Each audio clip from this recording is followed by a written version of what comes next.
All right, well, hey guys, welcome. I'm Katie. I'm adding up Addingtons. I'm so glad you're here because today I have my bestest buddy, Pam, here to talk about being a single, foster, and adoptive mom. One of the questions that I get asked all the time is, can I do that if I'm single? So I'm going straight to the expert here to tell you about her experience. Because I cannot personally speak to that. So I'm so excited that Pam has come to join us today. So I am so excited that Pam has come to join us today to talk about her experience with foster parenting and adoption. And as always, I have kids and they live here with me. So there'll be a flopping in and out, and it's almost nap time, so I've got a baby, but we are going to do our best to work around Pam's work schedule here. So thanks, Pam, for agreeing to do this with us, and I'm excited to hear your stories. If this is your first time stopping in with us, I am a mom of 8, and we homeschool and own our company, and we are former foster parents for an adoptive family, and we love to travel and adventure together. So if you like videos about any of those topics, we do that here. So go ahead and click that subscribe button down below and stick around with us because we love to share our adventures with you. So I met Pam, let's see, like my second day in Tennessee, because so almost 13 years ago, because we both had the common factor of being from Minnesota and transplanting to Tennessee. And we both worked with middle schoolers in middle school ministry. So Pam is now the proud mother of 2 little boys. And so she just has a great story to share with us. So Pam. Hi. Hi. So tell us about how you got into foster care and adoption in the first place. How did you reach that decision, and what was sort of the context in your life? So adoption had kind of been something in the back of my head for a really long time, like probably since late teens, as just kind of one of those, that's something I'd really love to do someday, you know, when I'm married and have a family of my own and adding to my family in that way.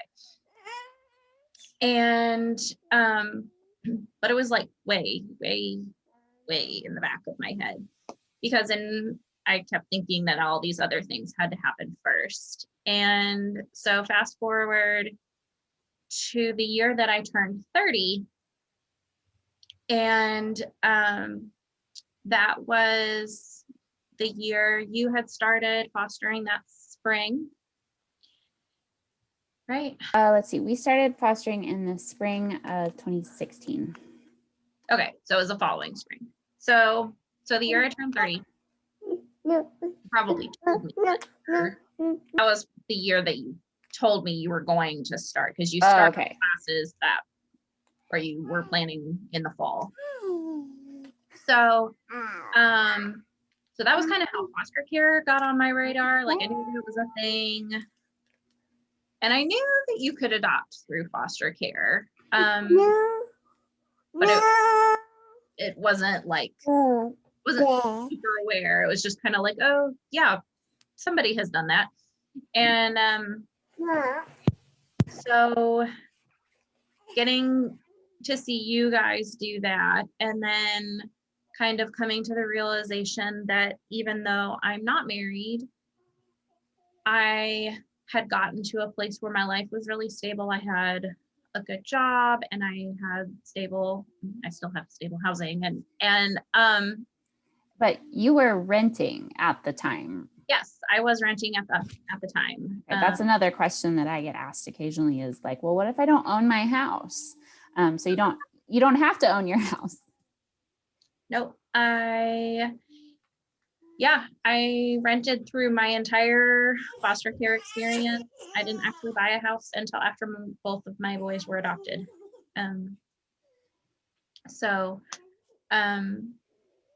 That was kind of where it started clicking that I didn't have to wait for these things to happen. Okay, so why foster care and not another route? I mean, a really big reason is practical financial. Domestic or even international private adoption is super duper expensive. And while I am financially stable and I can provide for the children in my home on a daily basis, coming up with $30,000 to adopt a child is a very different thing. Right. I think it's worth noting as I was researching for this that the average foster family actually makes like 30% less in income than other families with children. I did think that was really interesting.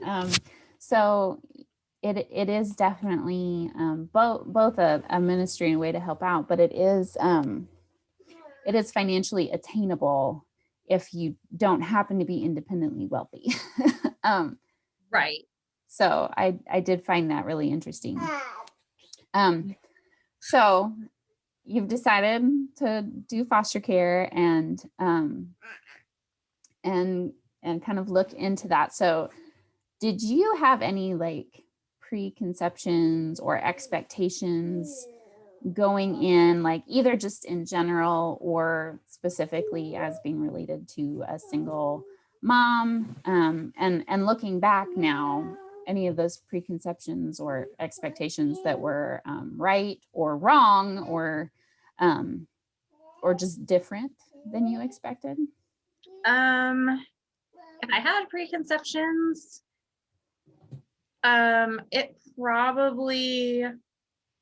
they probably got dealt with before I even started, because I got to watch you guys walk through it. You were the guinea pigs. Yeah, you were the guinea pigs. You were about 6 months ahead of me. Right. So you started in the spring and my home opened in November of that same year. Okay. Something that I found true is that there is no normal. Nothing is cookie cutter. There is no like, this is the way that it's going to go, or this is right. this is average.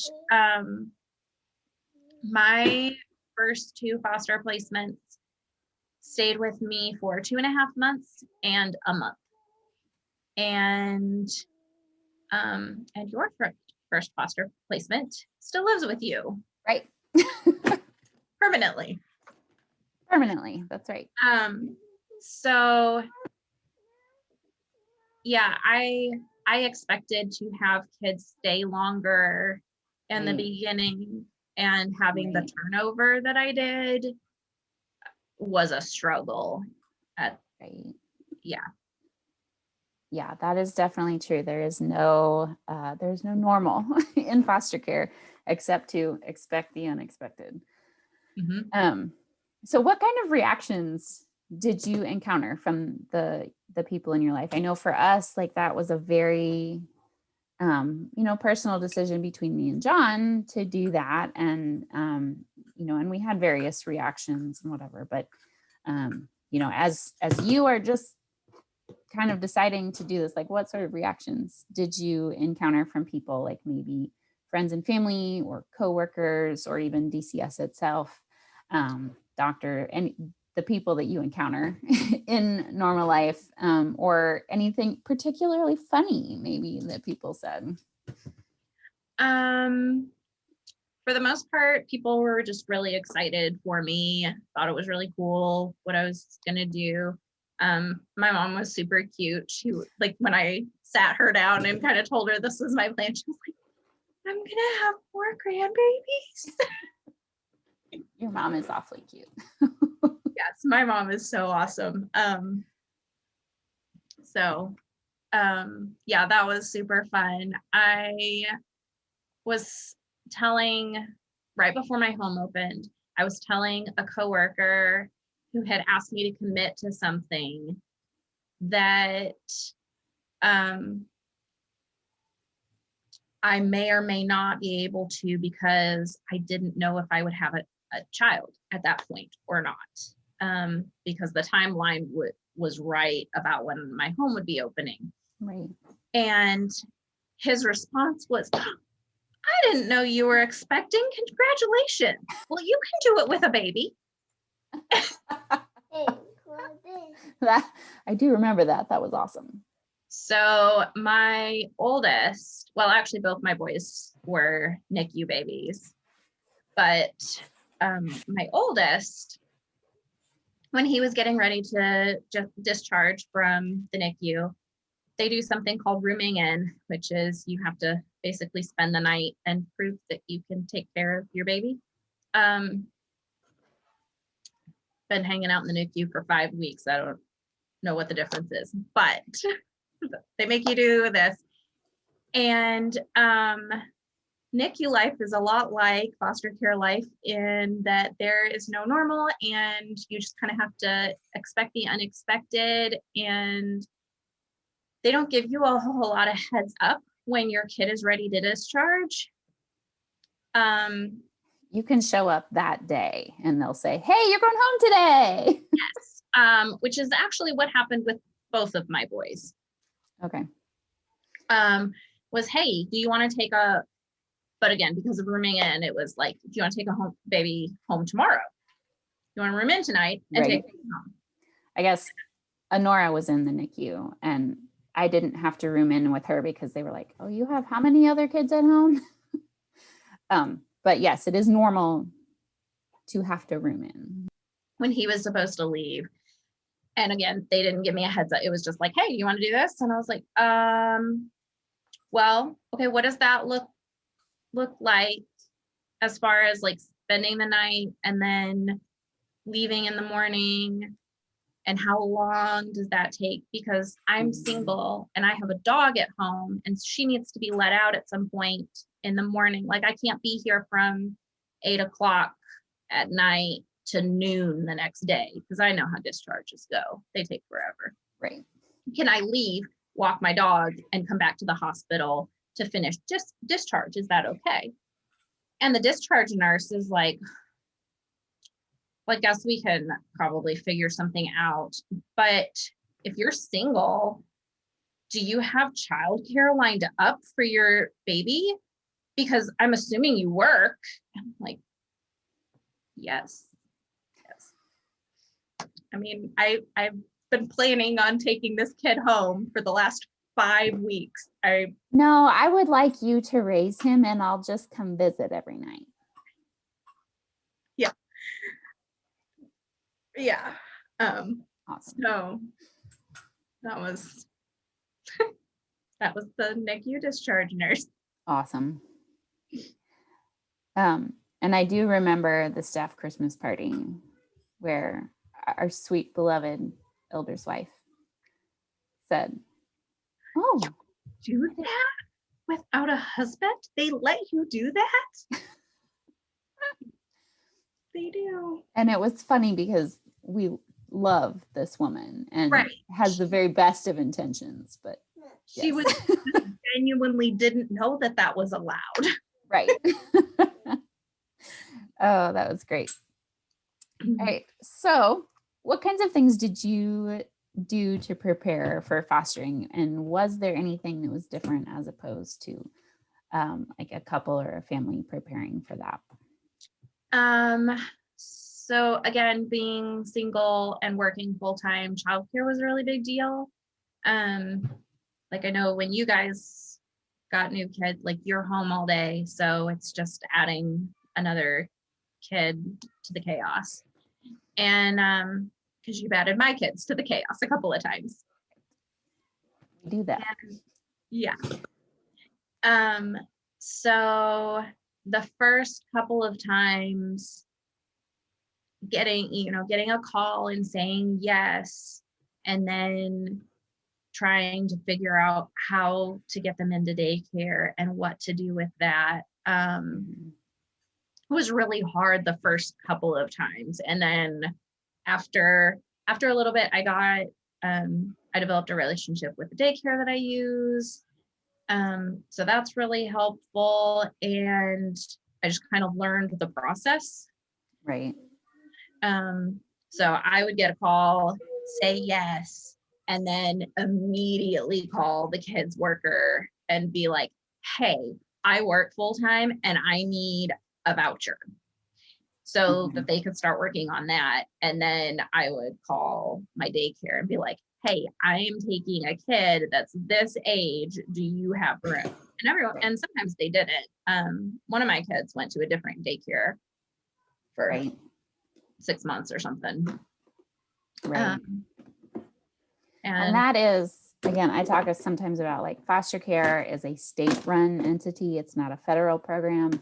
So here in Tennessee, we do have 4 foster parents that work full-time, especially single foster parents who work full-time. The state does give vouchers to help pay the bulk of the cost for daycare to allow parents to work. So do be sure to check that in your state before making any decisions, but that is an option for us here in Tennessee. Mm-hmm. So what do you think is the best part about being a single foster mom? I mean, it's really just single mom, foster mom, adoptive mom, it's all just being mom. One of the really convenient things is that I don't have to run, I don't have to come to an agreement with somebody else about parenting strategies or discipline or bedtimes or names. Right? You and John name several children and taking a lot of time to agree on something that you both liked. I was very aware that I didn't have to agree with anybody. I picked names that were meaningful and that I liked, and then I was done. Yep. So yeah, that's a definite plus. And so I'm very, very pro marriage, and I think marriage is great and beautiful, but it's also really, really hard. And I have lots of married friends, and I am very, very aware of a lot of the difficulties and challenges. And there are a lot of times that I'm really grateful that I just don't have to deal with those things. All right. So what do you think was the hardest part about doing this while single? I shouldn't say just the single foster mom, because it applies to all of us, but what were some things that were helpful, or what do you wish that people had said or done? I mean, I think again, just single momness, not having backup. So when I've had a really long day and it's bedtime and I don't want to do bedtime, I have to do bedtime anyway. There is nobody, I can't tap out and be like, take the kids, because it's just me. That like bedtime still has to happen. And so that, and then same concept, but to a larger extent, when my youngest was in the NICU and I was going back and forth between home and work and trying to visit him in the NICU at least once a day, not having someone that lived in my home to take care of my older son, to do bedtime with him. Like, my mom and stepdad are absolutely amazing, and they step in so often and they do so much for me. They're super awesome grandparents. But it was still really hard. And I remember coming into work and crying to a coworker because I felt like I was failing my child at home, because he was really struggling with the disruption in his routine, and somebody different was putting him to bed. It wasn't mom, and there wasn't a dad to, and then I wasn't spending as much time in the hospital as I wanted to, and just there wasn't enough me to go around. Right. So that's probably the hardest thing. And then helpful stuff. So my youngest came home from the NICU the day before my oldest second birthday. So I had all these grand birthday plans that got upended because I brought a baby home and he had multiple doctor's appointments and he was a newborn and I was up half the night with him. And it was really, really, really hard. And so having someone that jumped in and was like, hey, do you want to bring the baby over for a couple hours so that you can go to the zoo with your 2-year-old? That was really, really helpful to just get a break and know that I had somebody, just knowing that you have people who are there, who are supporting you and helping you, and that you're not really doing it all alone is really helpful. Right. And then again, grandparents who jump in, like my mom and stepdad took Declan to the zoo.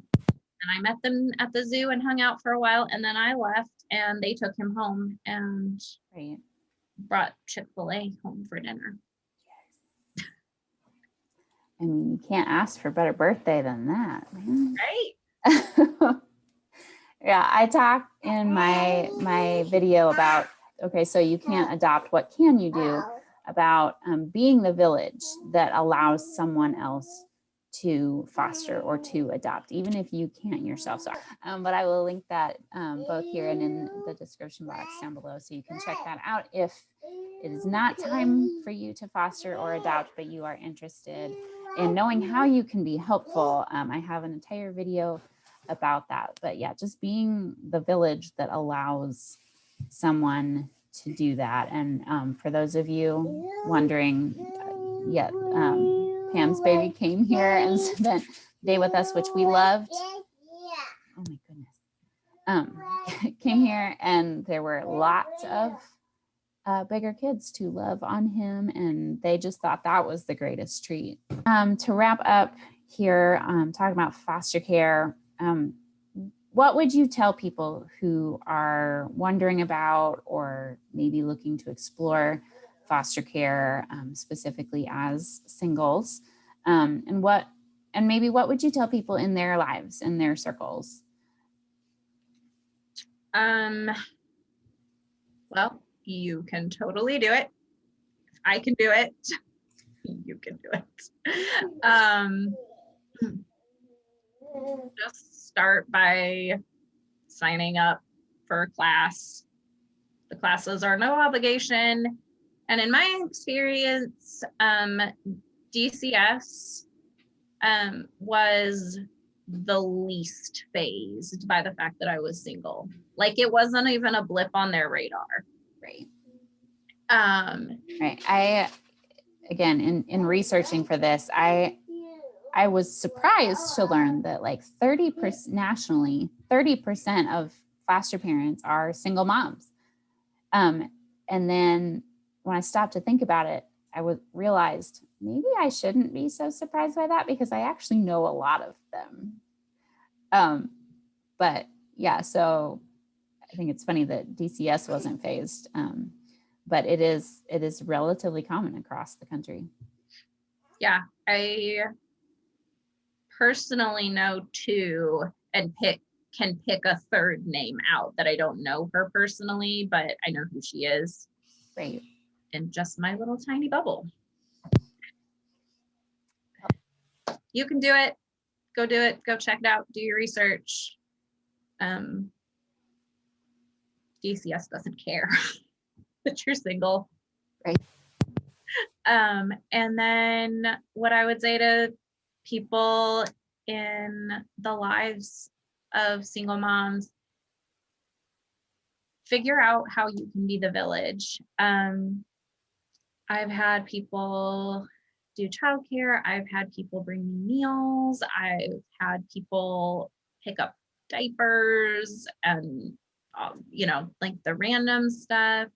I had like friends of a friend give me bags of baby clothes.